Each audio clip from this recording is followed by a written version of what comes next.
Saudações a todos, com todo o protocolo observado. Vamos falar tanto nesta palestra sobre tomada de decisão em contextos de crise, desafios para gestores e funcionários do setor público moçambicano. Antes que eu avance tanto em relação à temática, eu ia fazer uma relação entre o tema e o lema, tanto deste ano, da função pública. O que eu encontrei nesta relação, desses dois aspectos, o primeiro elemento é a inovação. Portanto, há uma relação na inovação entre o tema que eu trago aqui e o lema, tanto deste evento para 2026. Na inovação, tanto vós como sois funcionários públicos, é necessário tomar decisões rápidas, não é? Como ali faz menção de que as decisões em tempos de crise. Então, nós somos chamados a sermos essas pessoas que tomam decisões rápidas. As decisões são tomadas de todos os níveis, quer nível superior, quer nível intermediário ou intermédio e nível operacional. Também encontrei uma relação nesses dois aspectos, no tema e no lema, a questão da participação. A tomada de decisão exige a participação de diferentes níveis de gestão, técnico e até da sociedade. Se essa decisão afeta ao cidadão, então também tem que haver uma participação da sociedade. Por isso que nas nossas instituições, os gestores devem ser abertos de modo a que façam uma auscultação em todos os níveis antes de tomar uma decisão que possa determinar o futuro da instituição, se for tanto necessário. E o último elemento que encontrei nesta relação entre o tema que trago e o lema é a inclusão, não é? A tomada de decisão deve ter em conta todos os grupos sociais, sobretudo os mais vulneráveis. Aquelas decisões que nós tomamos na organização não devem apenas acomodar os que estão nos centros de responsabilidade, não é? Nós chamamos de chefes, mas devem também alcançar aqueles sem expressão dentro da instituição, de modo a que se sintam acomodados. Então, já fiz menção sobre os pontos comuns entre o tema que eu trago e o lema deste evento. Agora vamos à nossa palestra.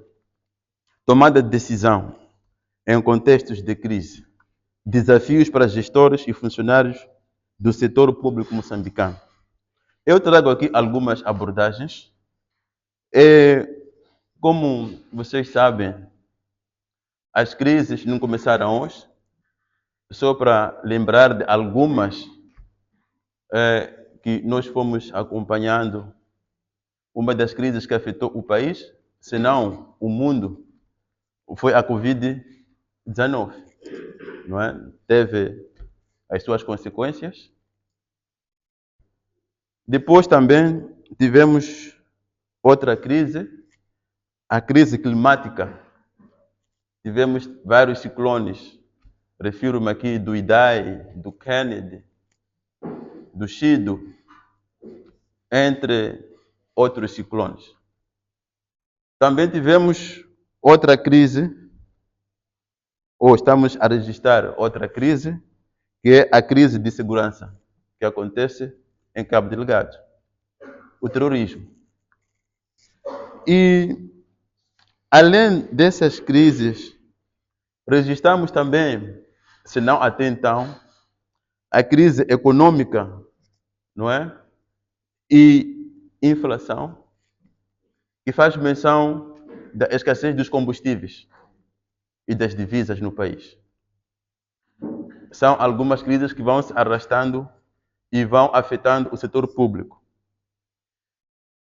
E há uma crise que está a preocupar a nossa classe como funcionários públicos. A crise de confiança nas instituições públicas. Esta é a crise que nos preocupa. Mas não podia falar desta sem fazer a contextualização de outras crises. O que nós sentimos nos dias de hoje é de que há pouca confiança do cidadão pelas instituições do Estado. O que se pressupõe é que se eu pretendo um serviço público e se não estiver organizado, então vou ter dificuldades de obter esse serviço. As pessoas lá fora falam isto, de que se tu vais para um sítio, enquanto não tiveres o refresco, então vai sofrer. E por conta desse pensamento que as pessoas têm e interiorizam, faz com que minimize todo o esforço que está sendo feito pelo governo, no sentido de, portanto, de prover serviços públicos de qualidade. E não só a questão externa do cidadão, entre funcionários públicos, também há uma crise exacerbada nos dias que correm. Algumas instituições do Estado, o clima não é saudável entre os colaboradores. Há uma desconfiança entre os colegas. Cada um quer puxar o tapete do outro. E se entre nós lutamos, vamos ter tempo de atender com qualidade ao cidadão? Não. Vamos perder tempo a nos defender internamente e vamos deixar de lado aquilo que é o essencial, que é o atendimento público. Outra questão aqui, a questão do profissionalismo. Há funcionários que discutem com o utente. Afinal, quem foi formado? É o utente ou é o funcionário? É o funcionário que foi a uma capacitação para o atendimento. O utente vem com sua desgraça, com suas preocupações, vem ali e fala conosco, por vezes sem respeito, não é?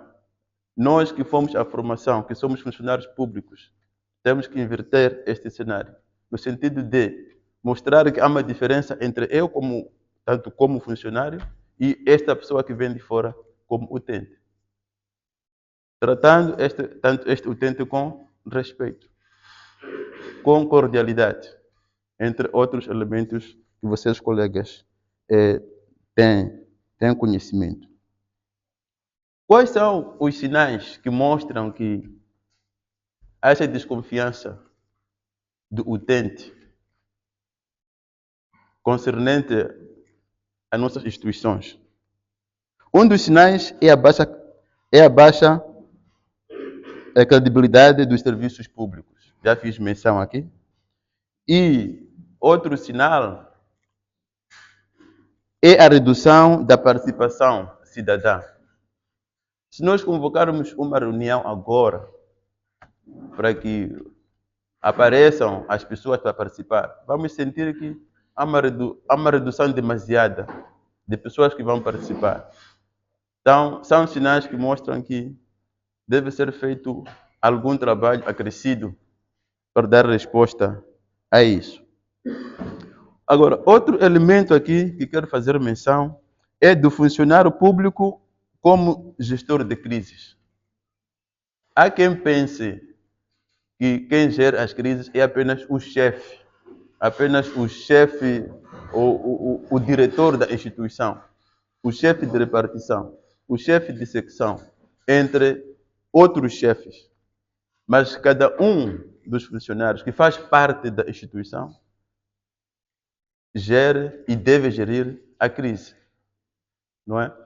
Se nós, como funcionários, não nos preocuparmos com a instituição, a crise vai agudizar-se. na instituição.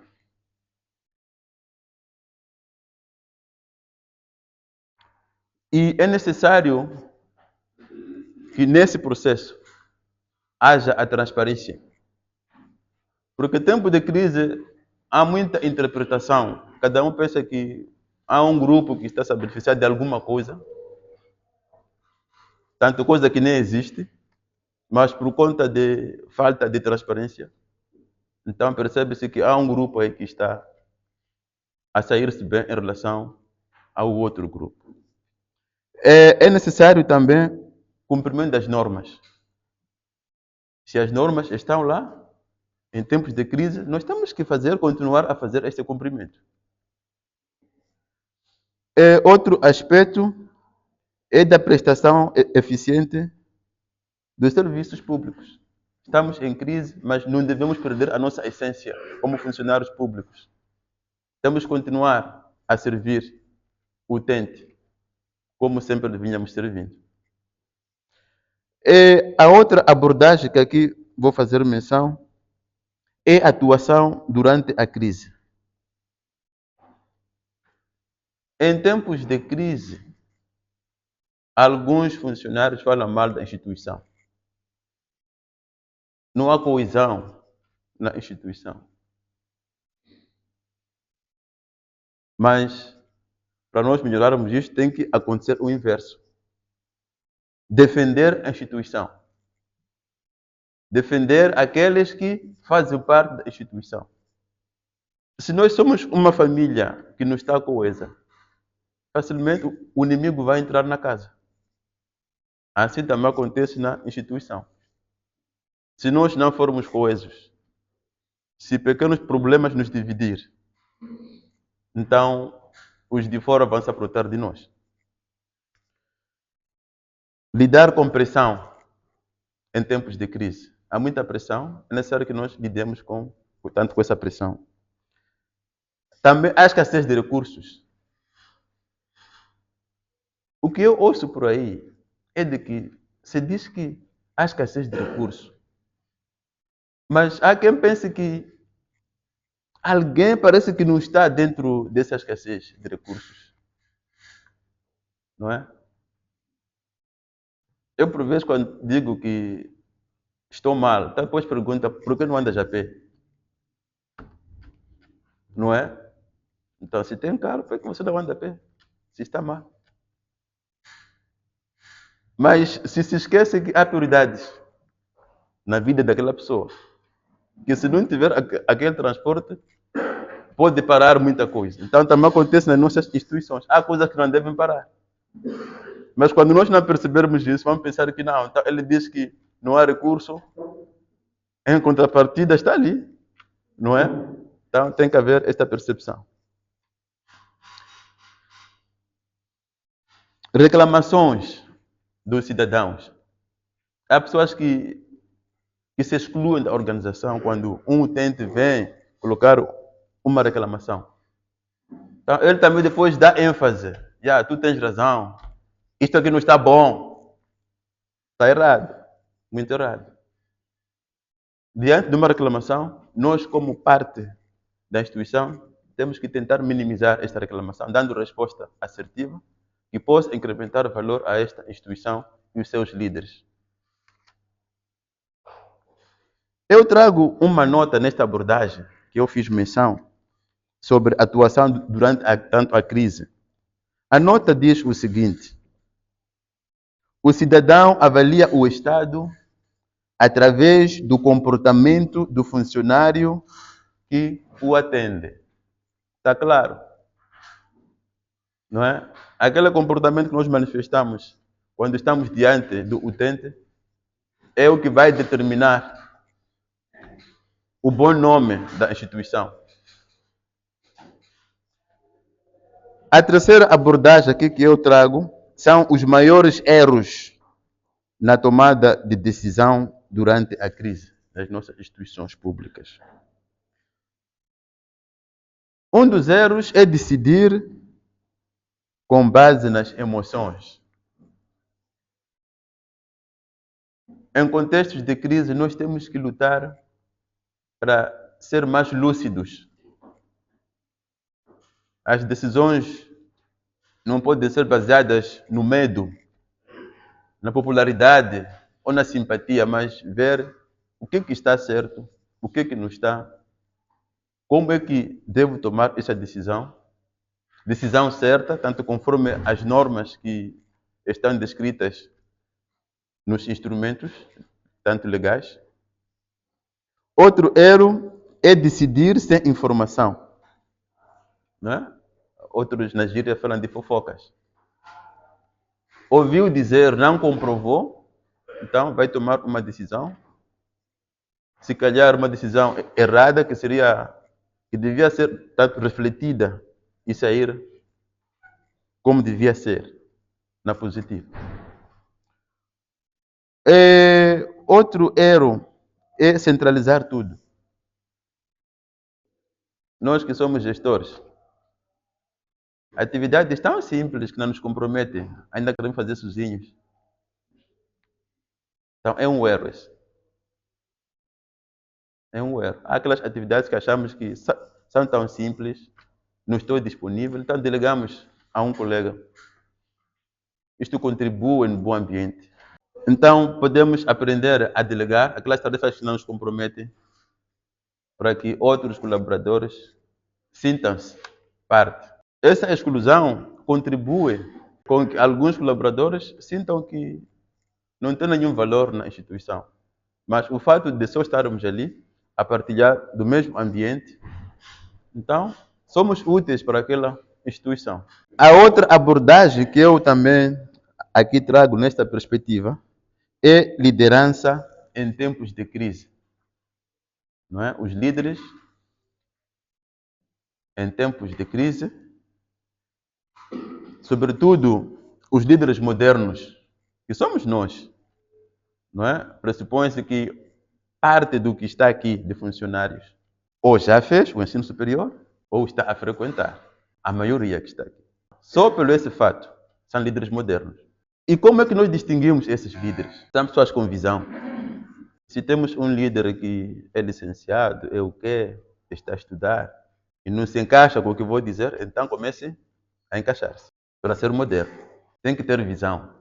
Visão é olhar para a instituição e pensar como um todo. Se eu penso em comprar uma viatura para a instituição, depois devo pensar, essa viatura vai beneficiar até ao servente ou agente de serviço quando tiver uma preocupação? Se a ideia for sim, então tem visão.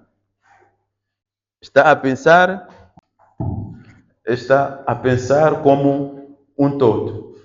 E pensando assim também minimiza os conflitos. É daqui que se pressupõe que está a beneficiar a família, está a beneficiar os amigos. Então, quando as ações deste líder, deste chefe, pensam na instituição num todo, então este líder é um líder ideal. É comum nos dias de hoje encontrar um chefe que se lamenta como se fosse um simples funcionário. E eu questiono qual é a diferença entre um chefe e um simples funcionário. Não quer dizer que o chefe deve ser insensível, mas deve saber chorar, deve saber lamentar-se. Aonde lamentar-se? Tem que haver diferença entre um funcionário simples e as lamentações de um chefe. Não saiu o salário, o chefe também está ali, esse salário não sai, não sei o que. Também o funcionário, esse salário não sai. Então já não se sabe distinguir quem defende a instituição, quem responde a mais, não é? Então, nós que somos líderes, temos que saber como lamentar. A empatia também é uma das características do líder moderno. Eu tenho ouvido sempre de que é de lei. Sim, é de lei. Tem que se cumprir a lei. Sim, tem que se cumprir. Mas somos chamados, em alguns momentos, a sermos empáticos com os nossos colaboradores, tanto entre os funcionário e chefe. A empatia é colocar-se no lugar do outro. Se fosse eu naquele lugar, como é que seria? Então, se pensarmos assim, concorremos a esta vaga de líderes modernos. A transparência. Este é um desafio que nós temos no nosso dia a dia, não é? Aqui não vou falar muito, está bem claro que temos que ser transparentes. Mas me interesso mais pela última característica, prestação de contas. Isto é um cancro. Como prestar as contas? O nosso entendimento, maior parte, pensa que prestar contas é só quando vai a uma assembleia, depois apresenta o seu balanço e depois discute-se em torno dele. Vem uma equipe, vem uma inspeção. Não é somente isso. Nas nossas instituições, com os colegas da instituição, podemos sentar e os que respondem pelos centros de setores apresentarem o que fizeram para os colegas internos. Isso permite que haja um alinhamento entre o que está sendo feito na instituição e com aqueles que lá fazem parte. O que nós vemos muitas vezes nos dias que correm, temos funcionários que não sabem o que está a acontecer na instituição, porque não são colocados a par daquilo que acontece na instituição. Então, somos chamados a refletir nesse sentido, de modo a que comecemos a fazer esta prestação de contas através de reuniões, estudos, né, em que a setora apresenta o que fez, só para socializar os colegas. A outra abordagem aqui que eu vou fazer menção são os inimigos da boa decisão. O medo de tomar uma decisão é um dos inimigos. Se nós tivermos indivíduos medrosos, então a instituição não vai além. Ego. Se nós pensarmos que somos a última bolacha do pacote, pelo fato de estarmos a responder por algum centro, então também podemos estar errados, porque isso vai tanto inibir de ouvirmos ou de buscarmos outras opiniões dos colegas para um determinado assunto. Assunto este que vai contribuir pela positiva para o avanço desta instituição. Burocracia excessiva também é um inimigo. Um documento, só porque foi escrito na carta de serviço, um documento tem que, no máximo, para ser tramitado, são 15 dias. Então, nós vamos deixar até o 15º dia, quando podemos fazer naquele momento como algo flexível. Também este é o inimigo de boa decisão. E fiz menção também da desinformação, que faz parte. E nestas abordagens, eu trago mais uma reflexão para vós, que diz o seguinte: se amanhã Moçambique enfrentar uma nova crise, estaremos preparados para decidir ou apenas para reagir? Então, esta é uma reflexão para cada um de nós aqui presente, porque parece que ultimamente só nos vemos a reagir quando acontece uma crise. Então, somos perguntados, se aparecer, além dessas que estão conosco, essas crises, se aparecer mais uma, como é que vamos reagir? E é preciso também saber que o cidadão não mede a força do Estado pelo discurso das autoridades, mas pela qualidade das decisões que afetam a sua vida. Este raciocínio é muito importante.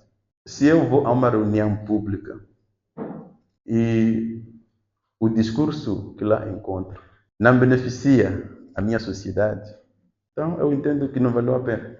Então é assim como nós somos classificados pelo cidadão. Em relação àquilo que eu havia preparado para que não canse aos colegas, era mesmo isto, de maneiras a que refletíssemos como decisores, quer chefes, quer funcionários simples, quer outros atores institucionais. E antes que eu me esqueça, quero agradecer à comissão pela formulação deste convite para este momento. É mais um sonho que eu estou a realizar. Muito obrigado.